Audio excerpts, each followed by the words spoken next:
Aqui a gente vai ter alguns tópicos que são os mais importantes da farmacologia molecular para a gente ressaltar em relação à aula. Eu peguei prints de telas de vídeos de um site chamado Osmosis, que é um aplicativo também, e eu comprei um pacote de vídeos de ensino de farmacologia e estou usando telas que eu printei, pegando os conceitos principais de cada assunto, aqui no caso farmacologia molecular, e colocando o áudio em português, porque esse site é americano, então tá tudo em inglês. Tá, o inglês das figuras é mais do que básico, e com o áudio vocês vão entender perfeitamente bem. Então vamos dar uma olhada. Bom, basicamente a farmacologia molecular, ela é a farmacodinâmica, tá?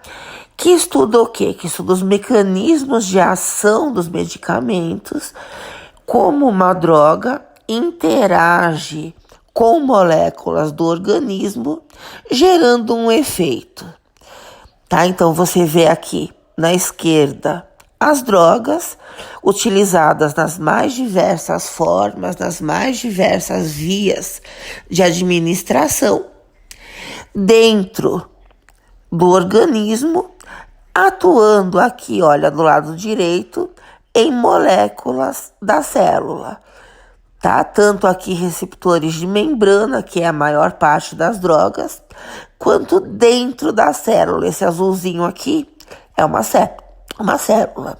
Então, drogas do tipo hormônios, anti-hormônios, algumas drogas utilizadas no tratamento do câncer, algumas não, a maior parte delas.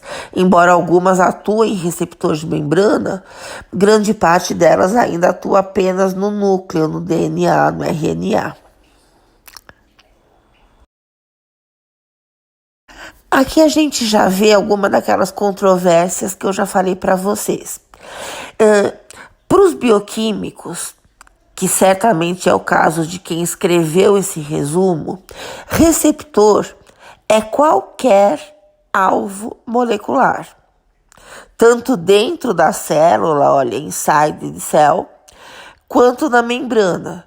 Tá? Aqui ainda, pelo menos, eles restringiram a proteínas, mas um bioquímico mesmo de raiz, ele chama de receptor qualquer molécula da célula, onde qualquer substância consegue atuar, tá?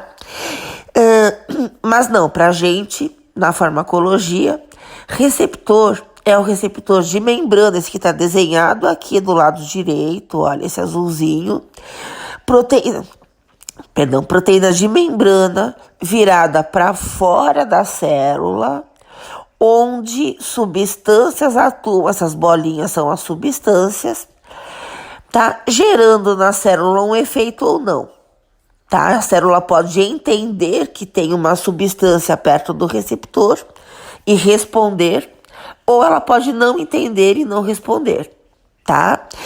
E aqui esse cadeado com essa chave amarelinha é mais uma controvérsia, hoje em dia nem é mais controvérsia, porque aqui tá subentendendo que existe aquele encaixe da molécula de droga na molécula de receptor como uma chave fechadura, e aí que você tem um efeito determinado, tá? Isso não é verdade.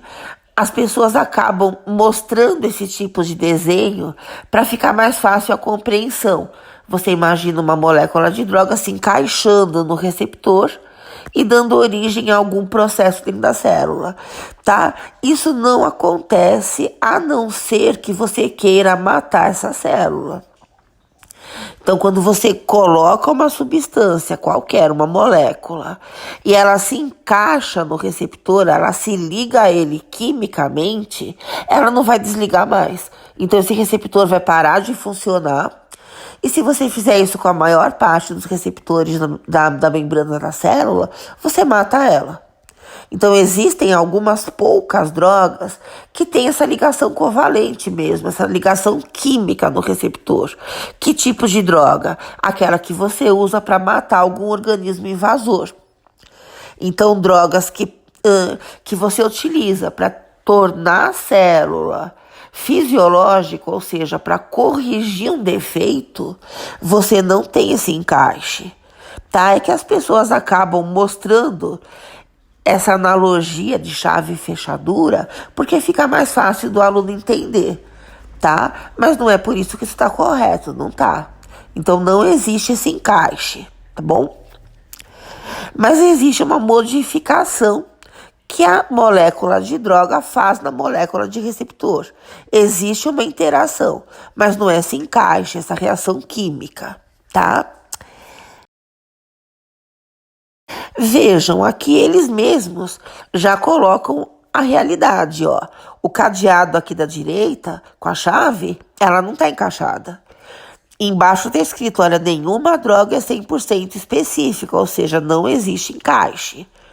Então, a molécula pode atuar e atua em diversas proteínas diferentes. Por isso que você tem efeitos colaterais e efeitos, alguns deles, adversos, nocivos. Porque você não está encaixando a droga exatamente naquele receptor e apenas nele. Porque não existe um encaixe. Você tem uma interação, olha aqui, do lado esquerdo a célula, vários receptores, esse roxinho, o verde, o amarelinho, o azul, são todos receptores. Então, uma mesma droga pode atuar em vários deles e atua em vários deles. Por quê? Porque não existe um encaixe, existe uma interação que não é 100% específica, tá? Então, aqui está mostrando realmente a correção dessa ideia que muitos passam, inclusive muitos livros, de que existe um encaixe chave e fechadura, tá?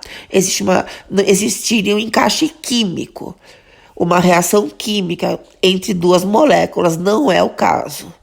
Existe uma alteração do receptor, tá? Daqui a pouco a gente vai ver qual, ou quais, são várias, que levam a célula a responder ou levam apenas o receptor a se modificar. A célula não responde, tá?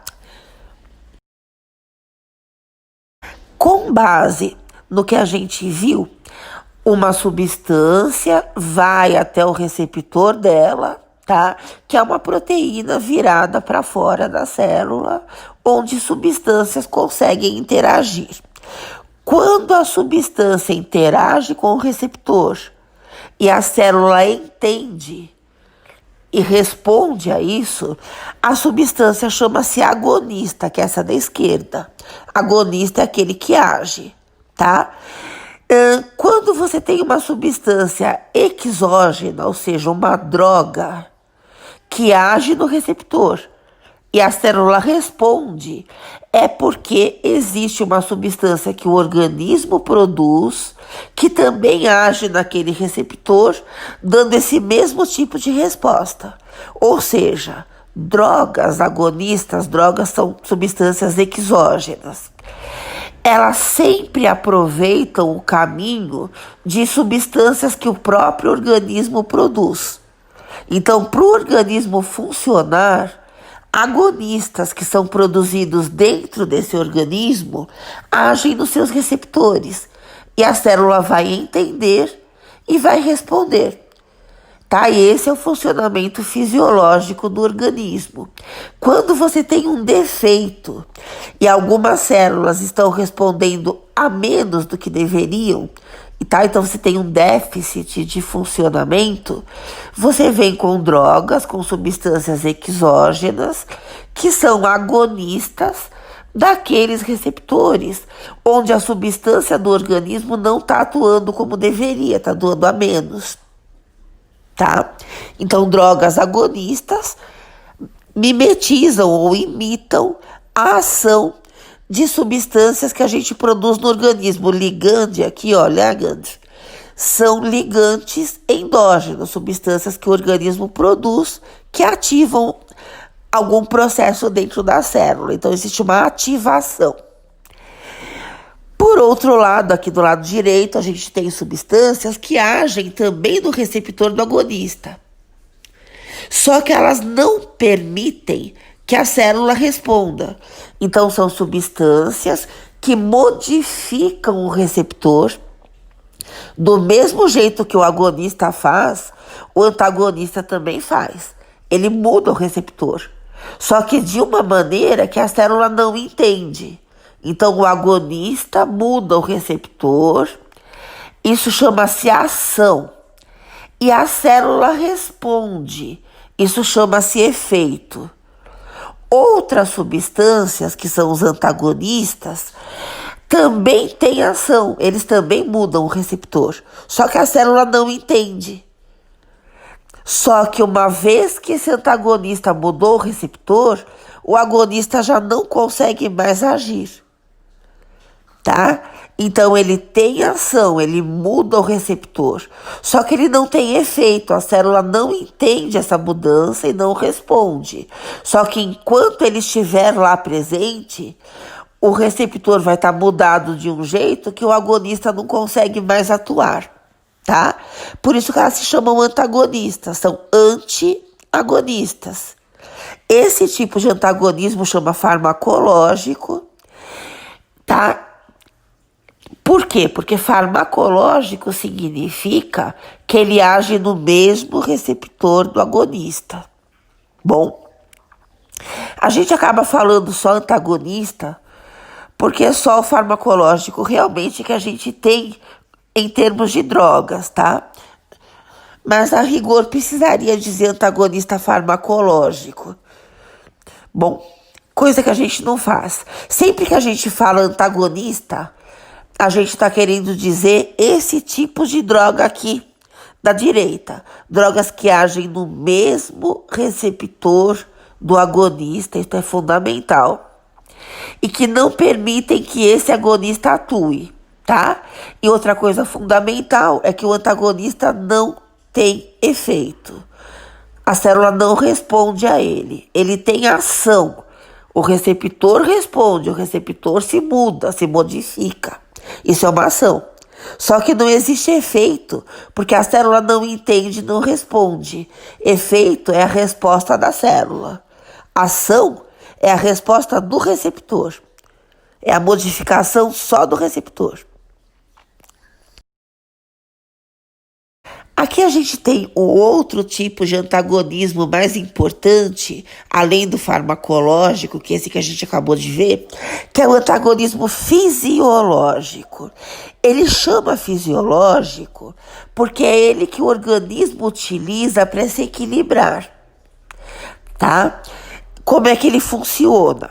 Você tem dois agonistas, cada um nos seus receptores, cada um deles gerando efeito, a célula responde aos dois, só que esses efeitos são contrários, tá? Então não existe no organismo uma substância antagonista. Existem substâncias agonistas, cada uma com os seus diversos efeitos, e vários desses efeitos vão se equilibrando para manter o organismo na homeostase. Então, o organismo se mantém na homeostase, no fisiológico, quando vários agonistas, cada um nos seus receptores, geram efeitos contrários. Tá? Por que o organismo não produz antagonista? Porque o organismo sempre vai funcionar no sentido de economizar energia. Então, não é econômico para o organismo, não seria econômico, ele produzir algumas substâncias que só serviriam para não deixar outras substâncias agirem nos seus receptores, que é o caso do antagonismo farmacológico. O antagonista farmacológico, ele só serve para não deixar o agonista agir no receptor dele. Então, isso não seria econômico para o organismo. O que é econômico? O organismo fazer várias substâncias, cada uma com um monte de funções, só que esses montes de funções vão se equilibrando entre si para manter a homeostase. Ou seja, todo antagonista é droga, é substância exógena. Porque dentro do organismo, O antagonismo que existe é fisiológico, ou seja, ele é feito por agonistas. Todos os antagonistas, uma droga antagonista, é uma droga exógena. O antagonismo fisiológico não é feito com antagonistas, ele é feito por agonistas. Uma substância agonista vai no seu receptor e gera um efeito. Outro agonista diferente age no receptor diferente, dando outra resposta, outro efeito. E esses efeitos são contrários, eles se equilibram, tá? Além, são vários exemplos, todas as substâncias que o organismo produz, ele produz também para fazer antagonismo fisiológico com outras substâncias também produzidas por ele. O exemplo que a gente viu na aula foi a adrenalina e a acetilcolina. Por exemplo, no músculo liso, a adrenalina relaxa o músculo liso, agindo no receptor chamado beta-2.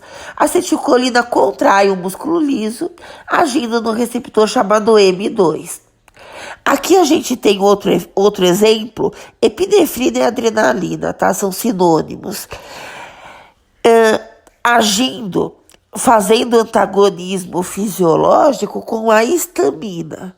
Também no músculo liso vascular, olha, isso aqui, esse desenho aqui da direita é a musculatura do vaso, a musculatura lisa de vasos. Então a adrenalina vai no receptor beta-2, relaxa a musculatura, dilata o vaso. A histamina, ela vai na musculatura lisa do vaso, contraindo ele, num receptor chamado H1, tá? A histamina contrai todos os vasos? Não, porque ela tem um outro efeito, que agora não vem ao caso, que vocês provavelmente viram na aula de inflamação ou verão. Então, nos vasos pequenos ela dilata, mas por outro processo, tá? Na musculatura lisa, especificamente, a histamina contrai no receptor chamado H1.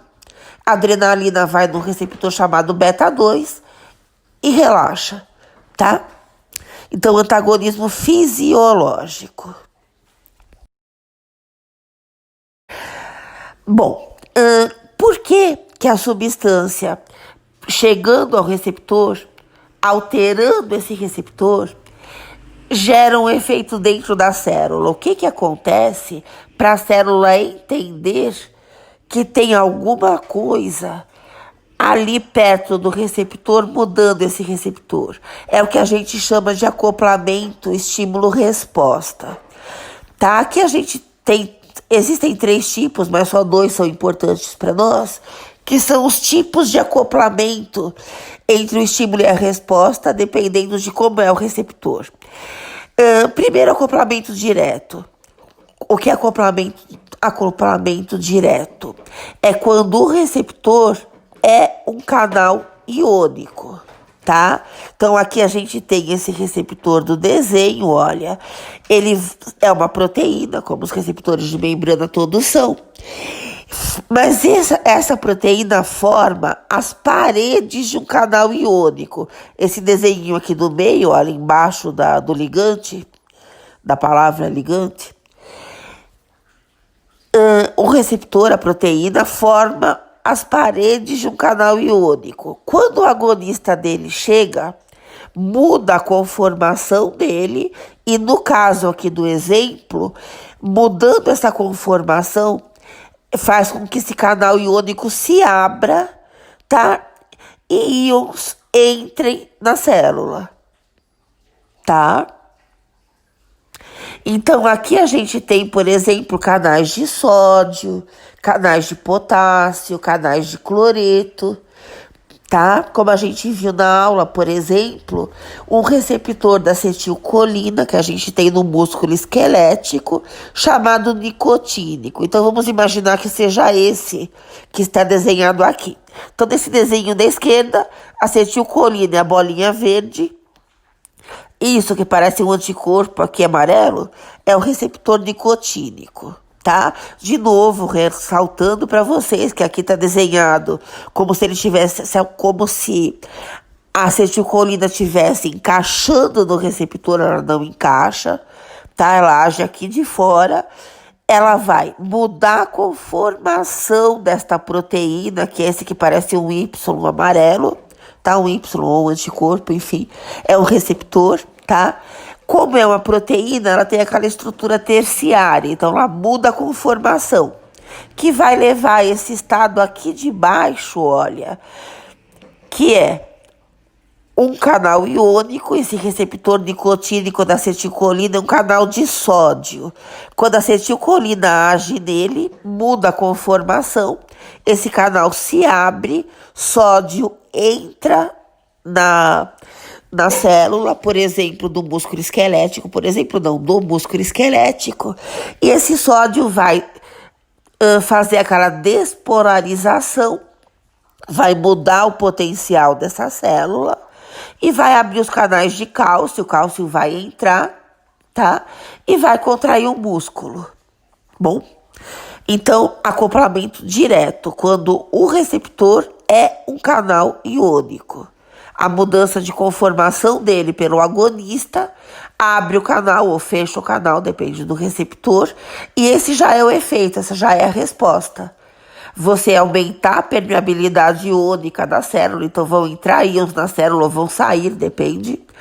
Ou você tem esse canal fechando, vai parar de entrar íons ou vai parar de sair íons da célula, tá? Isso já é a resposta.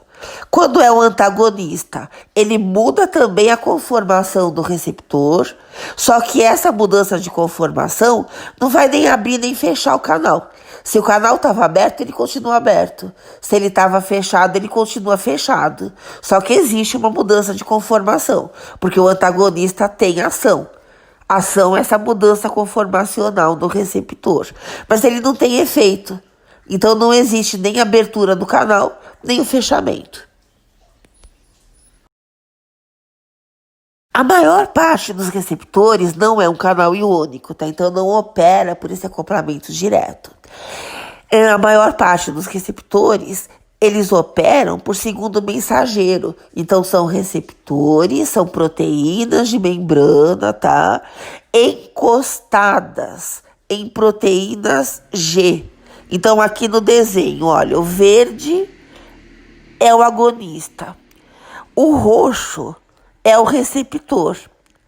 Esse aqui do lado, encostadinho no roxo, olha, esse marronzinho mais avermelhado, é a proteína G, tá? Proteína G, então, elas fazem parte da membrana. Estou aqui, olha, esse verde mais escuro, com esse azulzinho mais claro e mais um azul mais claro ainda, tá? É a membrana, e esse azulzinho claro aqui é a parte de dentro da célula, tá?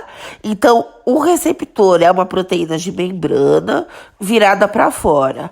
A proteína G, ela faz parte da membrana, ela está encostada no receptor, e do outro lado, aqui para dentro da célula, ela está encostada em enzimas, tá? Então, a maior parte dos nossos receptores está encostada num tipo de proteína G, tá? Aqui hora a gente vai ver os três mais importantes. A gente tem, olha, proteína GQ, proteína GI e proteína GS. GI é proteína G inibitória, GS é proteína G estimulante. E a GQ é uma proteína G que inibe algumas, que estimula algumas quinases. Esse Q é de quinase, mas também não vem ao caso. Então vamos começar vendo a proteína GQ. Ela está encostada, olha, isso aqui é uma membrana bicamada lipídica, tá? Esse aqui rosa, bem no meio da membrana, ó, é o receptor. Então o agonista veio aqui, alterou a conformação do receptor. Aqui do lado esquerdo, olha, encostado no receptor, isso que parece um bumerangue, é a proteína GQ. E ela está encostada dentro da célula numa enzima, tá? Chamada fosfolipase C, ou enzimas das vias dos fosfoinositidídeos, tá? Porque a fosfolipase C não é uma enzima só, são várias. Então, enzima das vias dos fosfoinositidídeos, como a gente viu na aula, e fosfolipase C é a mesma coisa. Estas enzimas, olha, que são esses rosas aqui do lado direito, de onde estão saindo as setinhas roxas, essas enzimas transformam o PIP2, tá? Que é esse fosfatidil-inositol 4,5-bifosfato, é o PIP2, em IP3 e DAG, diacilglicerol, que faltou aqui, eu não printei o diacilglicerol, o DAG. Então, essa flechinha de baixo vai para o IP3, inositol trifosfato. E a outra, olha, bem, que sai do mesmo lugar, é o DAG, diacilglicerol, tá? O que eles vão fazer? O IP3 e o DAG vão fazer buracos, lembram, na membrana do sarcoplasma, que é uma organela que está dentro da célula, dentro do citoplasma, guardando o cálcio. Porque o cálcio não pode ficar livre dentro da célula.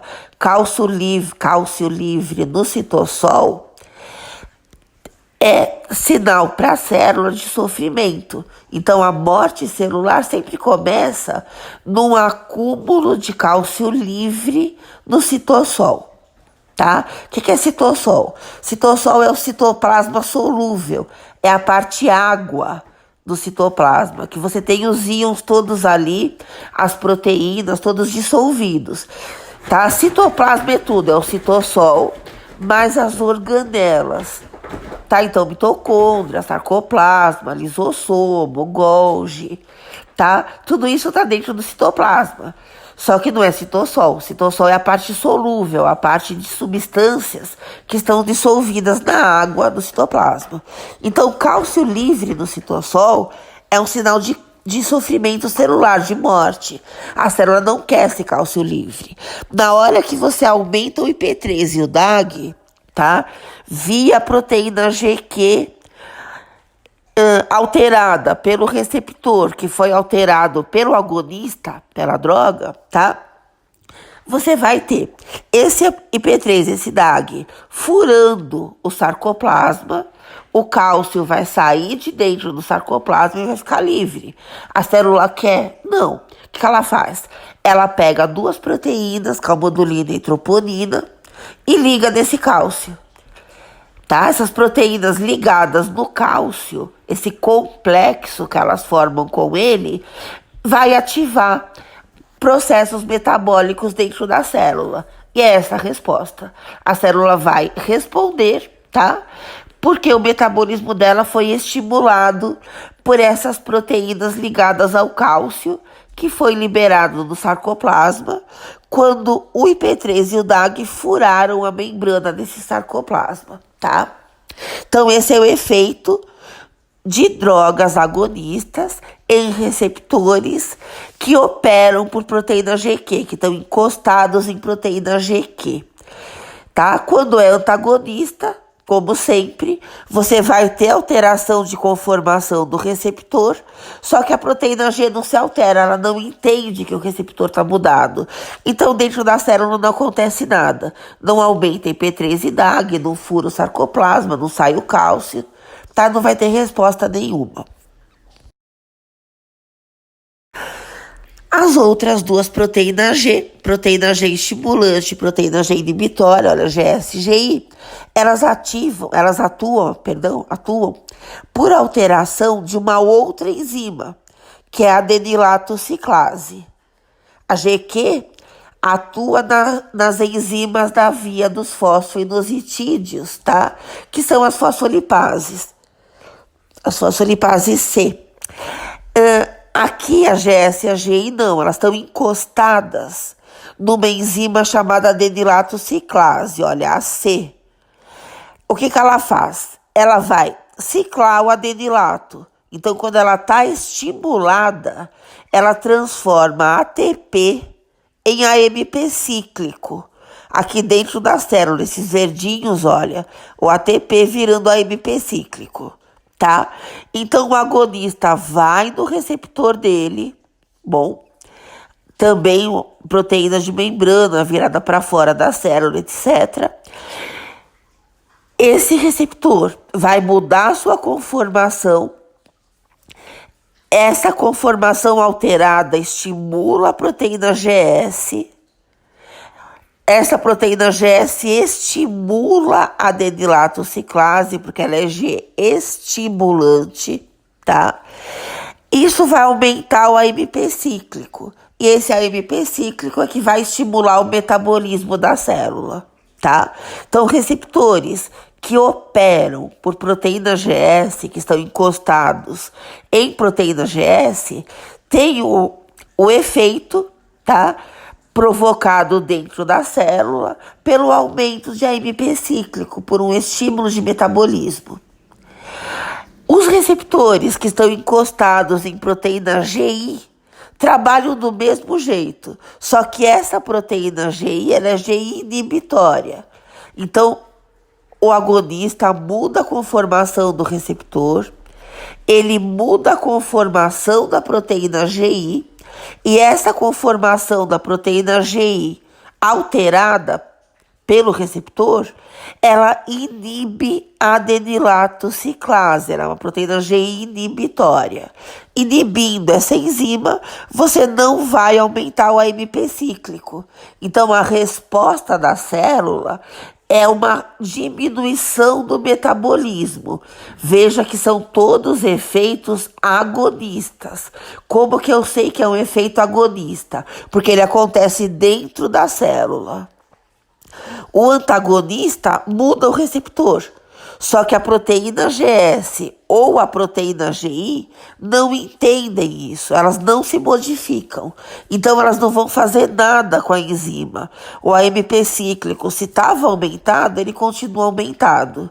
Se estava diminuindo, continua diminuindo. Então o metabolismo da célula não se altera em resposta a antagonista. Então, a modificação do antagonista, ela é só no receptor. As proteínas G não se modificam, elas não percebem que o receptor foi modificado. Quando é agonista, sim, elas percebem. A proteína GS se modifica, ativando essa enzima e aumentando o AMP cíclico. A proteína GI se modifica também, alterando a enzima, só que no sentido de inibir a enzima. Então, diminui o AMP cíclico dentro da célula e diminui o metabolismo da célula. Essa é a resposta da célula às substâncias agonistas de receptores que atuam, que operam por proteína G inibitória. Tá? Então, proteína GQ só ativa, tá? E o segundo mensageiro dela é o cálcio, que é segundo mensageiro. É a substância que vai se alterar dentro da célula para você ter a resposta. Então, o cálcio é o segundo mensageiro, tá? Que é mobilizado pela proteína GQ. O cálcio só pode aumentar. Agora, o AMP cíclico, ele é o segundo mensageiro tanto da proteína GS quanto da GI. Só que a GS aumenta o AMP cíclico, a GI diminui ele. Só que o segundo mensageiro, nos dois casos, é o AMP cíclico, porque é ele que vai modificar a quantidade dentro da célula. Aqui o esquema resumido de tudo. O que interessa para vocês? Aqui embaixo, olha, do lado esquerdo, os dois primeiros tipos de receptores, tá? Enzimas não faz muita diferença pra gente agora. Então, receptores que são canais iônicos e receptores ligados à proteína G. Aqui no meio, olha, aqui à esquerda, do lado de cima, as drogas por várias vias de administração, chegando ao local de ação, que é a célula aqui, olha, no meio, com o receptor, que é isso que parece um Y, um rosa, um anticorpo. As bolinhas são a droga, tá? Que por aqueles processos da farmacocinética que nós já vimos, absorção e distribuição, chegam à biofase, tá? O que é biofase? é o local fora da célula, do meio extracelular, onde o receptor tem influência elétrica sobre a droga e a droga sobre o receptor. É como eu falei para vocês do ímã. Você não precisa encostar o prego no ímã para você sentir a atração. Dependendo de onde você coloca, você já começa a sentir atração longe. Essa é a biofase do ímã. Receptor e droga é a mesma coisa. Você coloca a uma certa distância as duas moléculas, a da droga e a do receptor, e uma começa a fazer efeitos elétricos na outra, como se fosse um ímã no prego, tá? Esses efeitos que a droga faz no receptor mudam a conformação desse receptor. E isso vai ou não ser entendido pela célula, dependendo se a droga é agonista ou antagonista.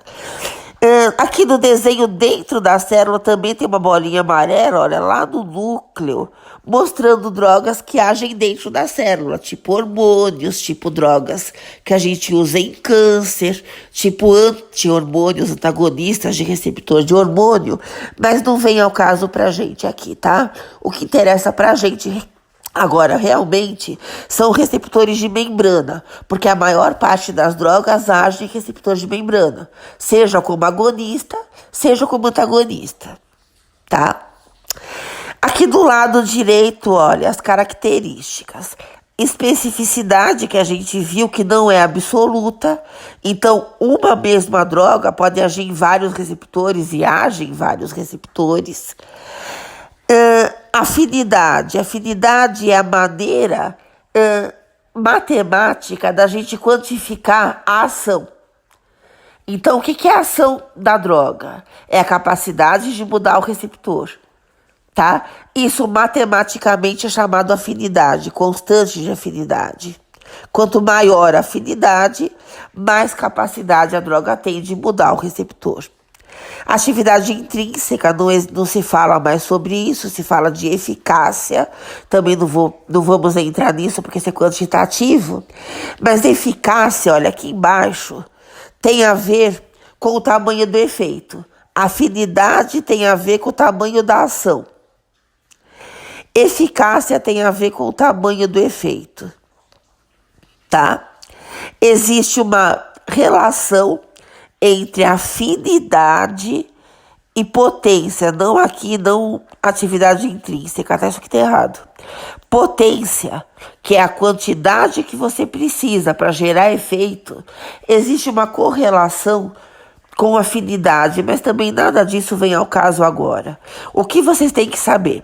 Que a droga tem ação, que é a capacidade de mudar o receptor, e a droga tem efeito, que é a resposta da célula.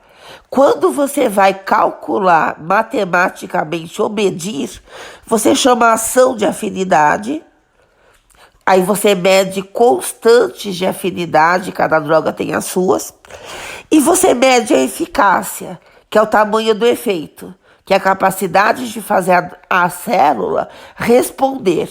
Cada droga tem a sua eficácia, a gente mede, a gente calcula. Nada disso vem ao caso aqui, tá? Os cálculos, a parte matemática, para vocês não importa.